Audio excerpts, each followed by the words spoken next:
Chapter 72 of the Book of Jasher.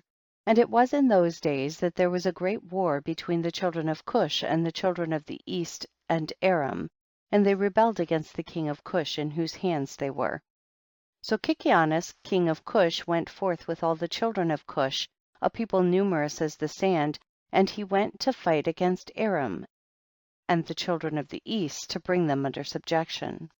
And when Kikianus went out, he left Balaam the magician with his 2 sons to guard the city and the lowest sort of the people of the land.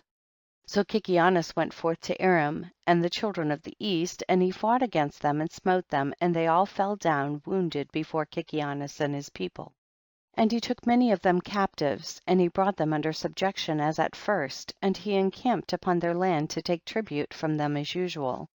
And Balaam the son of Beor, when the king of Cush had left him to guard the city and the poor of the city, he rose up and advised with the people of the land to rebel against king Kikianus, not to let him enter the city when he should come home.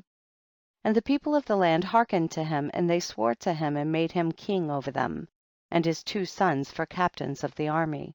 So they rose up and raised the walls of the city at 2 corners, and they built an exceeding strong building. And at the 3rd corner they dug ditches without number, between the city and the river which surrounded the whole land of Cush, and they made the waters of the river burst forth there. At the 4th corner they collected numerous serpents by their incantations and enchantments, and they fortified the city and dwelt therein, and no one went out or in before them.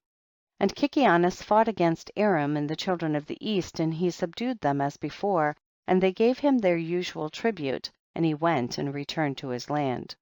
And when Kikianus the king of Cush approached his city and all the captains of the forces with him, they lifted up their eyes and saw that the walls of the city were built up and greatly elevated, so the men were astonished at this.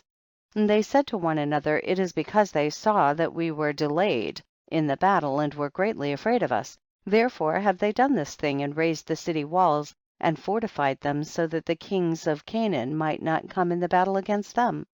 So the king and his troops approached the city door, and they looked up, and behold, all the gates of the city were closed. And they called out to the sentinels, saying, open unto us that we may enter the city. But the sentinels refused to open to them by the order of Balaam the magician their king, they suffered them not to enter their city. So they raised a battle with them opposite the city gate, and 130 men of the army of Kikianus fell on that day. And on the next day they continued to fight, and they fought at the side of the river. They endeavored to pass, but were not able, so some of them sank in the pits and died. So the king ordered them to cut down trees to make rafts upon which they might pass to them, and they did so. And when they came to the place of the ditches, the waters revolved by mills, and 200 men upon 10 rafts were drowned. And on the 3rd day they came to fight at the side where the serpents were, but they could not approach there, so the serpents slew of them 170 men. And they ceased fighting against Cush, and they besieged Cush for 9 years, no person came out or in. At that time that the war and the siege were against Cush, Moses fled from Egypt from Pharaoh, who sought to kill him for having slain the Egyptian. And Moses was 18 years old when he fled from Egypt from the presence of Pharaoh, and he fled and escaped to the camp of Kikianus, which at that time was besieging Cush. And Moses was 9 years in the camp of Kikianus king of Cush, all the time that they were besieging Cush, and Moses went out and came in with them. And the king and princes and all the fighting men loved Moses, for he was great and worthy. His stature was like a noble lion, his face was like the sun, and his strength was like that of a lion, and he was counselor to the king. And at the end of 9 years Kikianus was seized with a mortal disease, and his illness prevailed over him, and he died on the 7th day. So his servants embalmed him and carried him and buried him opposite the city gate to the north of the land of Egypt. And they built over him an elegant, strong and high building, and they placed great stones below. And the king's scribes engraved upon those stones all the might of their king Kikianus, and all his battles which he had fought, behold they are written there at this day. Now after the death of Kikianus king of Cush, it grieved his men and troops greatly on account of the war. So they said one to the other, give us counsel, what are we to do at this time, as we have resided in the wilderness 9 years away from our homes? If we say we will fight against the city, many of us will fall wounded or killed, and if we remain here in the siege, we shall also die. For now all the kings of Aram and of the children of the east will hear that our king is dead, and they will attack us suddenly in a hostile manner, and they will fight against us and leave no remnant of us.